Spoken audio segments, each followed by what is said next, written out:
The human stepped into the alien research facility.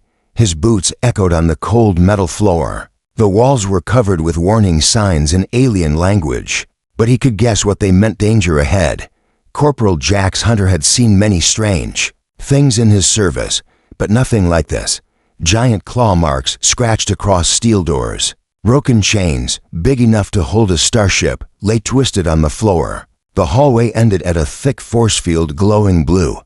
Behind it was the cage. Inside, a massive beast paced like a shadow of death. It was bigger than any creature Jax had ever seen. Muscles like rock, claws like swords, and teeth that could bite through armor. Its golden eyes burned with wild rage. Each step it took made the ground tremble. A floating hologram hovered above the force field. Danger, do not approach, Royal. War beast, untamed. But Jax took a step closer. Behind a one-way mirror on the upper level, an alien girl watched him. She wore a long, dark robe lined with silver patterns. Her skin shimmered like soft crystal, and her hair floated slightly in the air, alive with energy. She was young, but her gaze was cold. She had raised that beast since it was a cub. It obeyed only her, or so she thought. Who allowed that human inside? She snapped. No one. Princess Azari, her maid replied nervously. He came in by himself. He ignored the guards. He's going to die, Azari muttered, folding her arms. Inside the chamber, Jax crouched and opened his pack. He pulled out a metal container and placed it near the edge of the force field. The beast snarled. Jax didn't flinch. He opened the lid, and the smell of roasted meat filled the air. The creature froze. Azari leaned forward, shocked. Her beast had never reacted to anyone like this. Jax stayed still as the creature slowly walked closer. Each heavy step shook the ground. It lowered its head, sniffed the food, then growled a deep, rumbling sound that made even the guards outside flinch. But Jax smiled. I knew you'd like real food, he said calmly. The creature looked at him, confused. For the first time in years, it didn't smash the force field. It didn't scream. It just stared. Azari was stunned. She had seen the beast crush robots and tear through armored soldiers. But now, it looked almost curious. I want to talk to him, she ordered. Bring him to the control room. Moments later, Jax stood in front of her. He saluted casually and gave a small grin. Ma'am, he said, nice pet you've got there. That's not a pet, Azari snapped. That is a royal war beast. It destroyed 12 enemy cruisers during the Battle of Avron. It only listens to me. Didn't look like it was listening to you, Jax replied. Looked hungry. Lonely too. She narrowed her eyes. You're lucky it didn't tear you apart. Jax chuckled. No such thing as luck. Just respect. Azari was silent for a moment. No one had ever spoken to her like that, especially not a human. You're not afraid? She asked. Fear's natural, he said. But I've faced worse. That thing in the cage, it's not just a killer, it's trapped. And I don't think it likes being dirty. Azari's eyes widened slightly. What do you mean? I'm gonna clean it, Jax said. You'll die, maybe, he replied with a shrug. Or maybe it'll enjoy the first real bath it's had in years. Azari laughed coldly. You're insane. Jax winked. I've been called worse.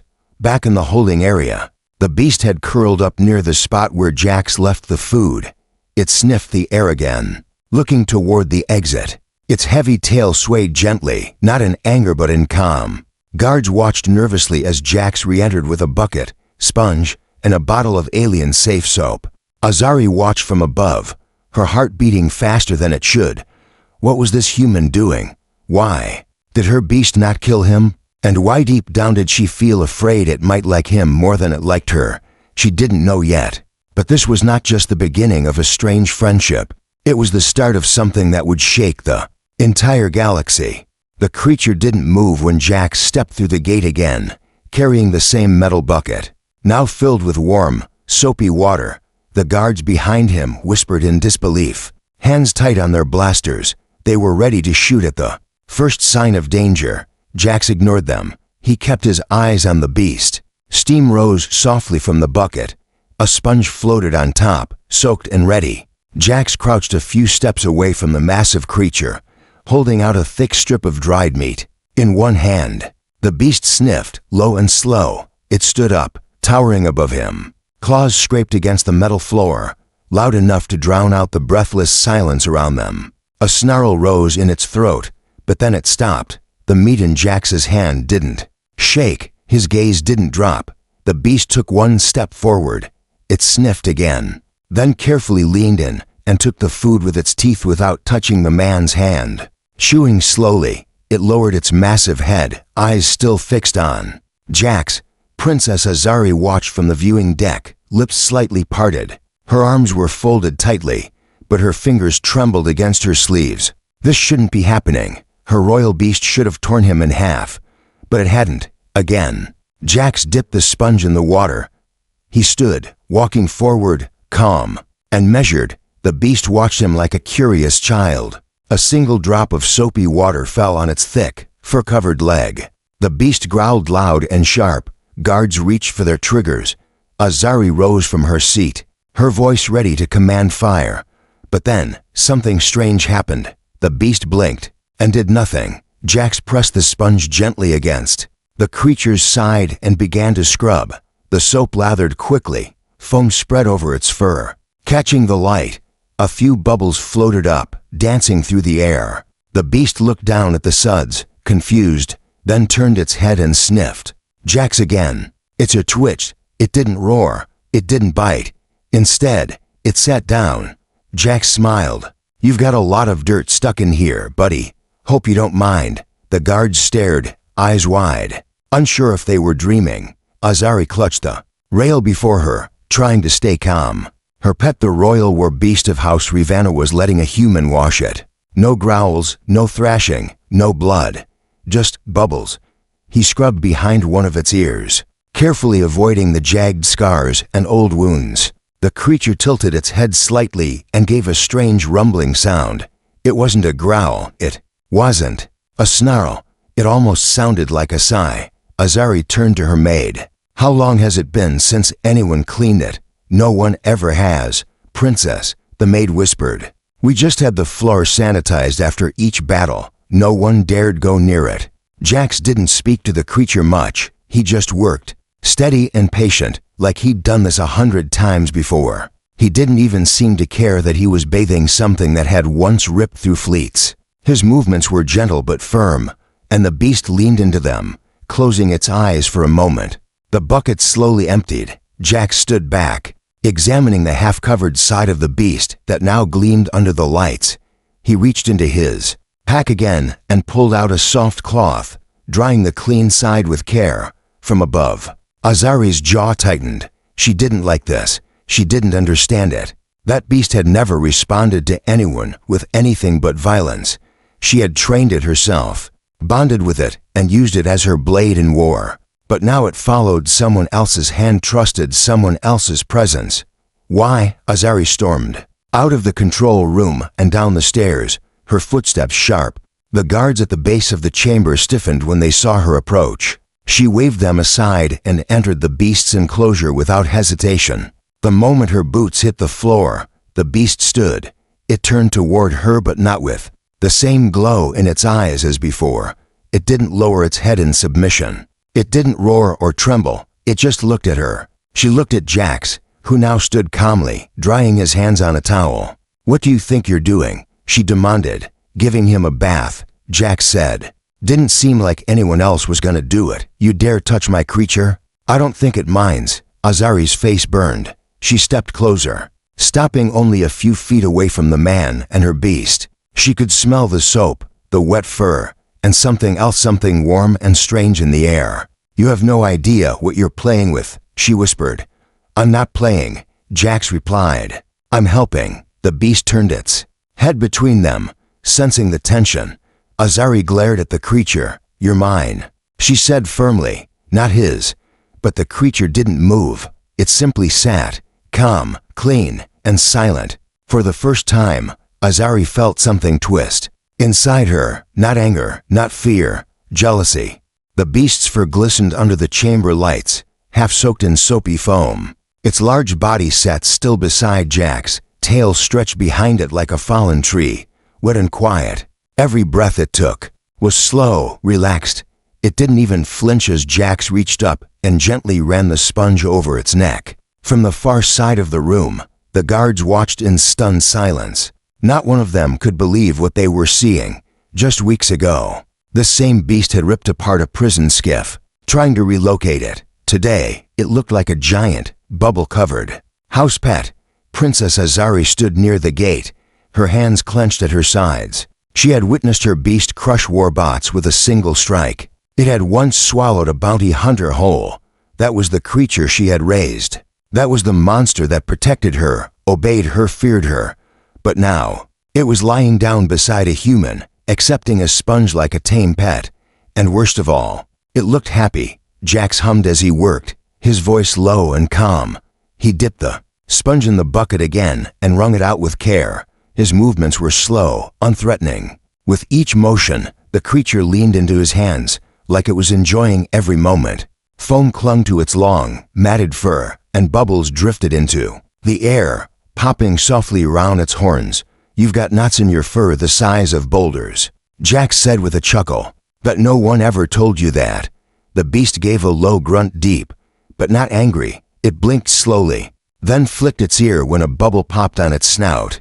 Jax grinned and reached behind one of the large ears to scrub again. That was when the creature did something no one expected. It leaned over and licked Jax's entire face. The sound was loud and wet. Jax blinked, wiping soap off his cheek as the beast snorted in satisfaction. The guards gasped. Azari's eyes widened. One of the soldiers even raised his blaster, ready to fire. Jax raised a hand. "Stand down." "I'm fine." No one moved. Even Azari couldn't speak. The creature's tongue had nearly knocked him over, but he laughed as he steadied himself. He looked at the beast with a shake of his head. "Yeah, okay, I probably deserve that." Azari stepped forward, her voice sharp. "You're mocking us. You don't understand what you're dealing with." Jax stood, letting the sponge float in the bucket. "I understand just fine. This thing's not angry, it's neglected. You ever give it a name?" "It doesn't need one," she said. "It's a weapon." Jax turned to face her. "No, it's alive. It's feeling things you've never let it show." Azari's voice trembled. "It's killed over 1,000 beings. And how many of those did you order it to kill?" Her breath caught for a second. The silence was loud. He stepped closer, not threatening, just firm. "Look at it now. Is this what a killer looks like to you?" The beast had rolled slightly onto its side, exposing its belly to the man, its eyes half closed, tail thudding softly against the floor. Azari swallowed. "It never does that. Not even with me." Jax didn't reply. He returned to the bucket, rinsed out the sponge again, and kept cleaning. He didn't rush. He didn't try to impress anyone. He just did what needed to be done. Azari's voice cracked through the air. Again, but this time, it was quieter. "What are you?" Jax paused. "Human. Just human." She stared at him, trying to understand, trying to figure out what he had that she didn't.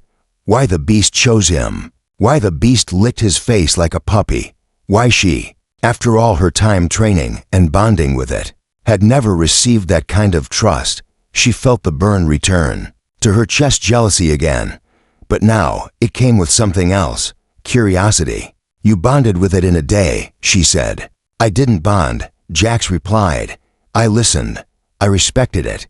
Maybe that's what it needed." The beast gave a low rumble, nudging the bucket with its nose.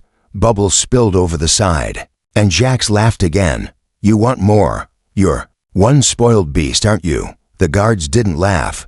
They still didn't relax. But they lowered their weapons slowly. The threat wasn't gone, but it had changed. This wasn't a monster in chains anymore. This was something else. Azari stepped closer, her boots stopping inches from the soap-covered floor. She bent slightly, her eyes locked on her beast. "Why didn't you ever let me touch you like that?" she whispered. The beast turned its head toward her, blinking once. Then it looked back at Jax and gave a snort. Jax raised a brow. "I think it's got an opinion on you." Azari scowled. But inside, her heart trembled. She had built this creature into a weapon. Jax had turned it into something else. And she didn't know which one it preferred more. But she was starting to suspect the answer. and she hated it. The air between them grew tense, thick with unspoken emotions. Jax stood calmly beside the beast, now completely soaked in suds, while Azari's stare burned into him like a laser. She had never felt so out of control, so unsure. The creature that once obeyed her every silent command now rolled its eyes toward the human, expecting him to speak first. Jax stepped back and gave the beast a playful pat on its wet flank. "All right, all clean, don't shake or I'll be wearing half this water." The beast didn't shake, it didn't growl either. Instead, it stretched lazily like a well-fed predator taking a nap under the sun. Its long, thick tail slapped gently against the ground, sending a splash of water across the floorsome landing near Azari's boots. Her eyes narrowed. "You're making a joke of this," she snapped. Jax looked at her, unconcerned. "No joke. Just giving your war monster a spa day." "This isn't a joke," she snapped louder. "That creature was bred for battle. It was trained for death, and you're bathing it like a domestic pet." Jax's tone didn't change. Maybe that's what it always wanted. Maybe. It never asked to be anyone's weapon. Her fists clenched. "You don't know what you're talking about. I raised it after its species was almost wiped out. I trained it to survive. I gave it purpose." Jax raised a brow. "Or you gave it chains." The beast shifted, making a low grumble. It wasn't angry, just uncomfortable. Sensing the rising storm between the two, Azari stepped forward. Her voice lowered. "You think I didn't care for it? You think I didn't stay up nights when it was sick? I fed it from my own hands. I stood between it and laser fire when no one else would." Jax didn't respond at first. He watched her, watching the flicker of pain behind her pride. Then he said softly, "Then why does it lean toward me instead of you?" She froze. It wasn't the question that hurt, it was the answer she already knew. She had raised a beast. Jax had touched the soul inside it. The silence stretched. Jax knelt and pulled out a dry cloth. Wiping soap from the creature's eyes, the beast lowered its head and made a deep sound, comforting, almost like a purr from a star jungle cat. Azari's heart twisted again. She hated the way it sounded happy. She walked up beside the man, her voice shaking just a little. "What do you want from this?" He glanced up at her. "Nothing. Don't lie to me. Everyone who steps near this creature wants something: fame, power, glory. I want none of that." "Then why are you doing this?" "Because someone had to."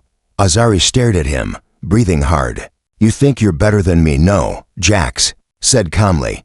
"But maybe I'm better for the beast." The words hit her like a strike to the chest. She had spent years building a bond with this creature, one built on loyalty, control, war. And here came a man, unknown, uninvited, who broke that bond in a single act of kindness. She took another step closer. "You think this changes everything?" He nodded. "Yeah, I do." She looked down at the beast, soaked, shining, and somehow smaller than before. Not in size, but in presence. Without the dirt, the grime, the blood, it wasn't a monster. It wasn't a symbol of fear. It was just an animal, tired, loyal, lonely. Maybe deep down, that was all it had ever been. "You know what I see," Jax said gently. "I see something that's been fighting its whole life, and maybe it doesn't want to fight anymore." Azari turned her head. "That's not its choice."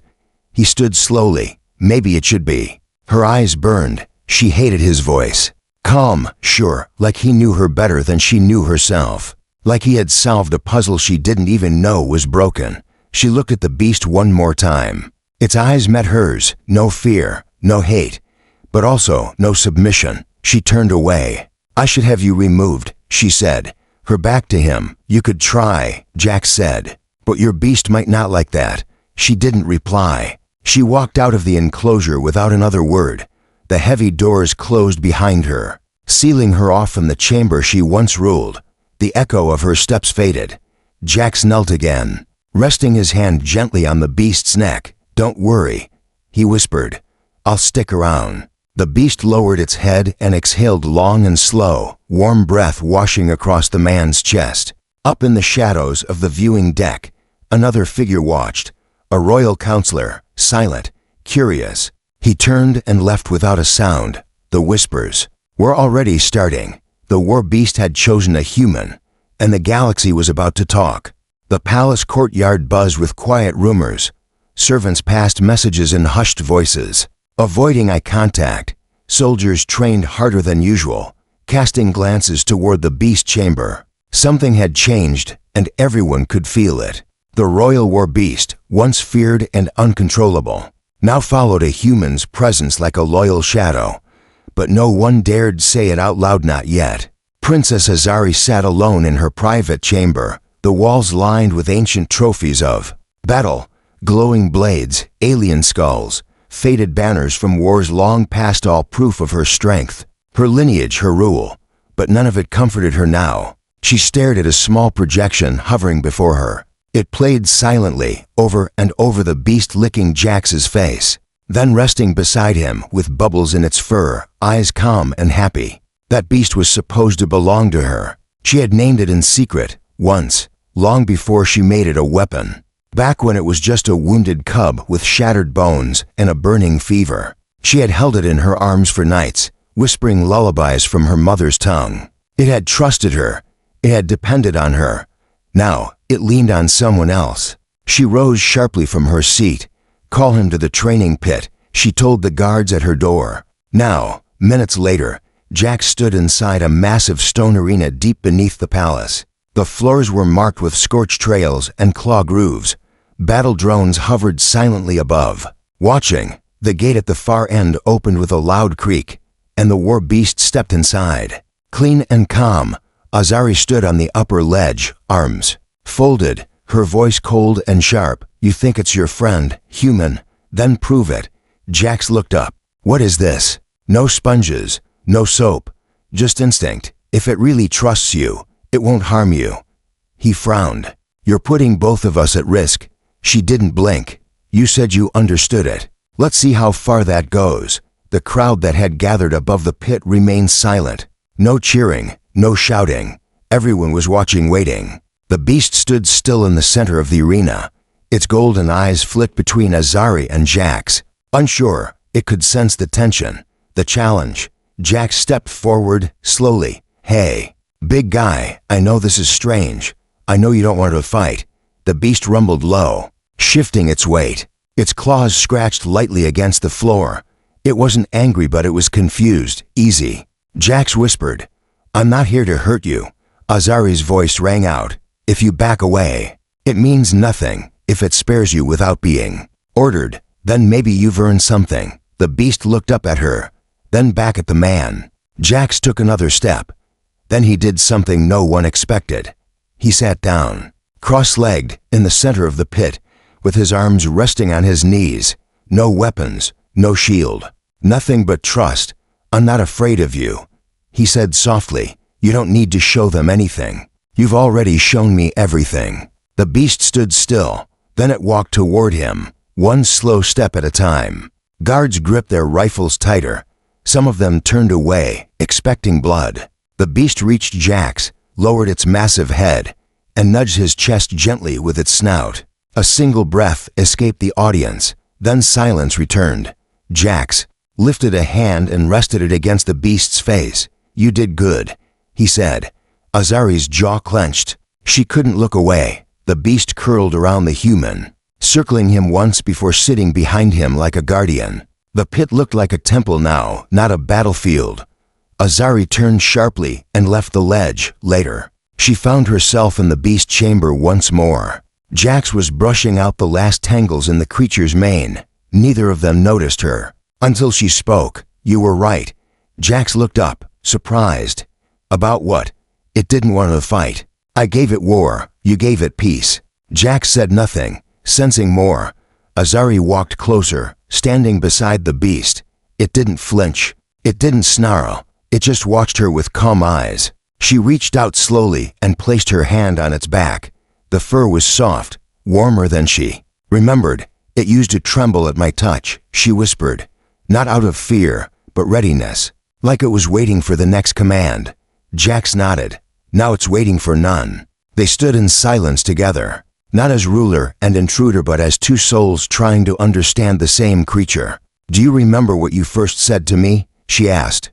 Jax gave a tired smile.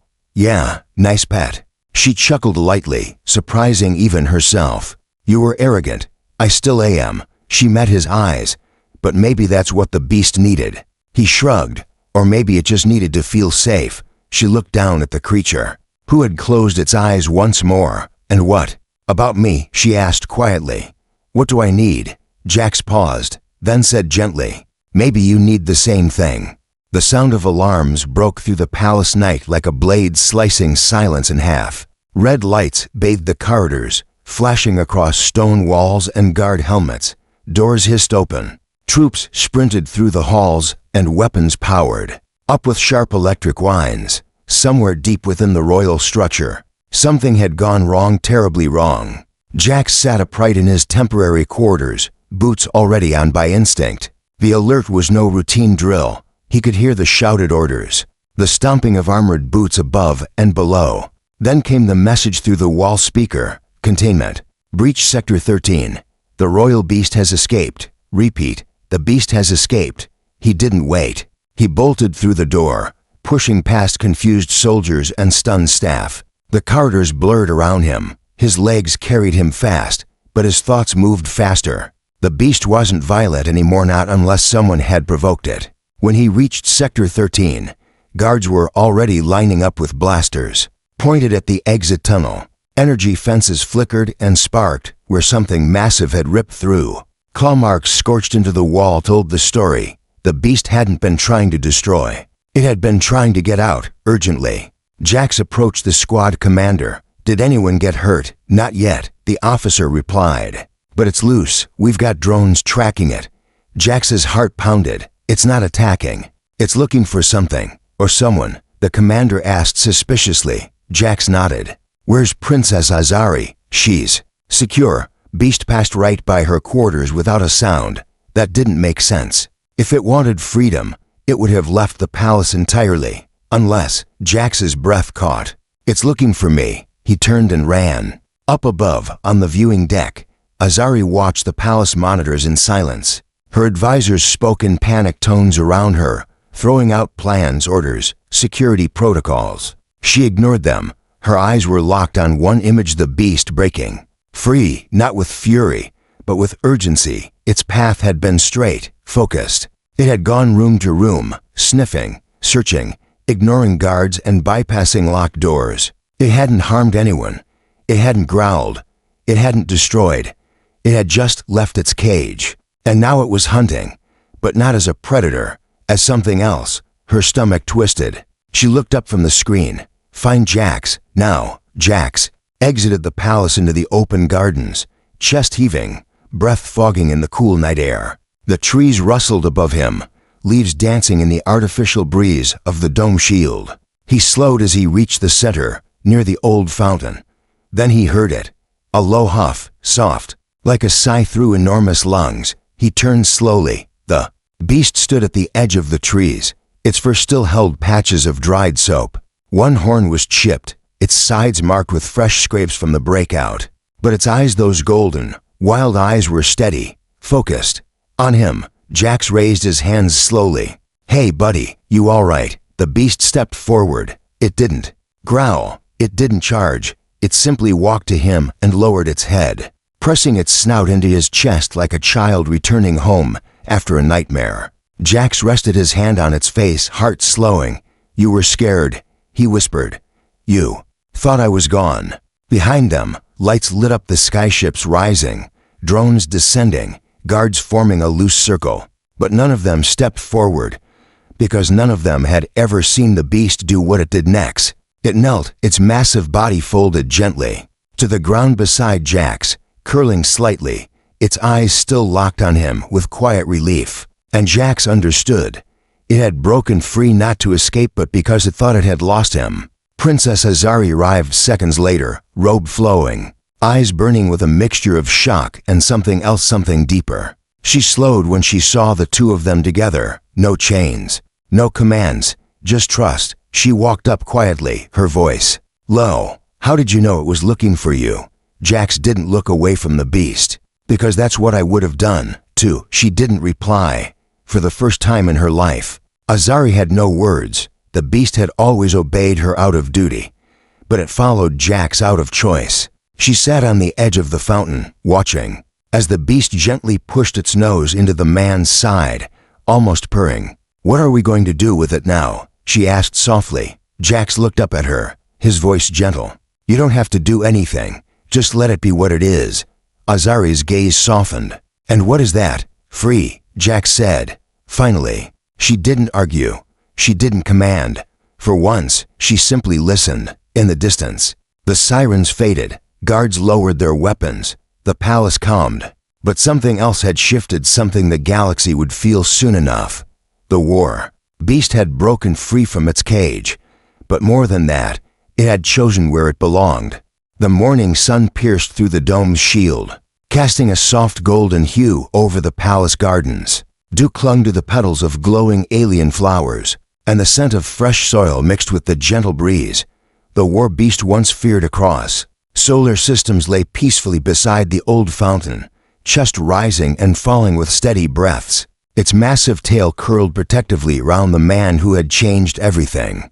Jax sat against the creature's warm side, arms crossed, eyes half closed. He hadn't slept much, but he didn't mind. The night's chaos had faded, replaced by silence, calm, and something unspoken, a bond that no one could deny anymore. Princess Azari stood at a distance, watching. No guards, no advisors, just her. She had dismissed the others hours ago, not wanting anyone to see her like this, uncertain, stripped of command, unsure of who she was in a world where her beast no longer answered only to her. Jax looked up when he saw her approach. He didn't stand.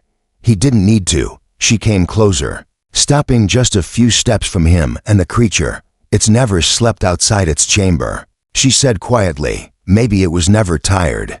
Jax replied. "Until now." She studied the beast's relaxed body, the way it breathed without tension, without fight. "I don't think I ever saw it blink when I was around." "Then it didn't trust you." Azari lowered her gaze. "I thought I was its everything. You were its command," Jax said. "That's different." She didn't argue. The words stung, but they were true. She knelt slowly beside the creature's head. It stirred but didn't lift its gaze. Its golden eyes opened halfway, tracking her silently. She reached out, her hand trembling just a little. This time, it didn't pull away. Her fingers brushed over its thick fur, and for the first time in a long while, she didn't feel power there. She felt softness. "I used to think it would die for me," she whispered. Jax glanced at her. "It still might, but now it has a choice." Azari nodded slowly. Her voice was fragile now, like the wind might carry it away.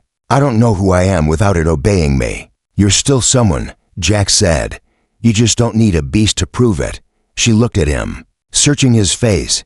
No arrogance, no smugness, just quiet strength, and something else. "You're not what I expected from a human," she said. "I get that a lot." She allowed a small smile to form, hesitant but real. "I spent years building walls around myself," she confessed. "Walls made of rules, traditions, war. And you walked in with a sponge and tore them down." Jax chuckled. "Guess I scrubbed a little too hard." The beast snorted softly, as if it understood the joke.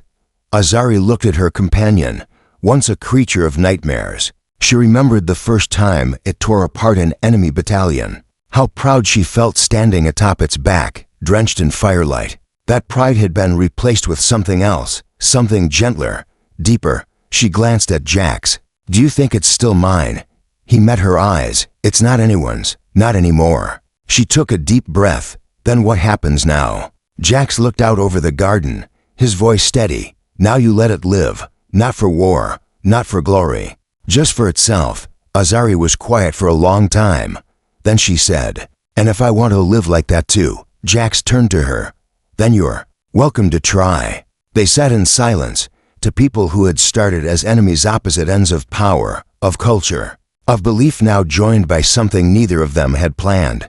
Not love, not yet, but something close, something beginning. The beast stirred again and stood slowly, stretching its long body. It shook gently, sending a few loose bubbles from last night into the air. Then it looked between them, as if waiting.